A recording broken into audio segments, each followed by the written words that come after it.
ಚಳಿಗಾಲದ ಅಧಿವೇಶನ ಬೆಳಗಾವಿಯಲ್ಲಿ ರಾಜ್ಯ ಸರ್ಕಾರ ಈ ಬಾರಿ ಏನು ಮಾಡ್ತಾ ಇದ್ದಾರೆ.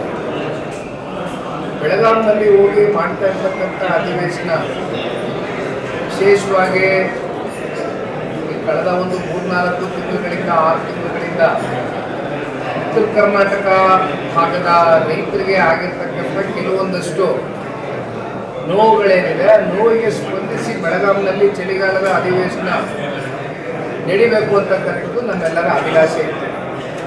ಒಂದು ಕಡೆ ಮೆಕ್ಕೆಜೋಳದ ಬೆಲೆ ಸಿಗದೆ ಇರ್ತಕ್ಕಂಥದ್ದು, ಮತ್ತೊಂದು ಕಡೆ ಕಬ್ಬು ಬೆಳೆಗಾರರಿಗೆ ಆಗಿರ್ತಕ್ಕಂಥ ಅನ್ಯಾಯ ಇರ್ಬೋದು, ಮತ್ತು ಅತಿವೃಷ್ಟಿಯಾದಂಥ ಸಂದರ್ಭದಲ್ಲಿ ಉತ್ತರ ಕರ್ನಾಟಕದಲ್ಲಿ ಧಾರಾಕಾರವಾಗಿ ಮಳೆ ಸುರಿದಾಗ ರೈತರ ಸಂಪೂರ್ಣ ಬೆಳೆ ಹಾನಿಯಾಗಿರ್ತಕ್ಕಂಥದ್ದು ಇರ್ಬೋದು. ಇನ್ನು ಯಾವ ರೀತಿ ಸರ್ಕಾರ ಸರಿಪಡಿಸ್ತಾರೆ ಅಂತಕ್ಕಂಥದ್ರ ಬಗ್ಗೆ ಇಲ್ಲಿ ಹೆಚ್ಚಾಗಿ ಚರ್ಚೆ ಆಗ್ತಾ ಇದೆ.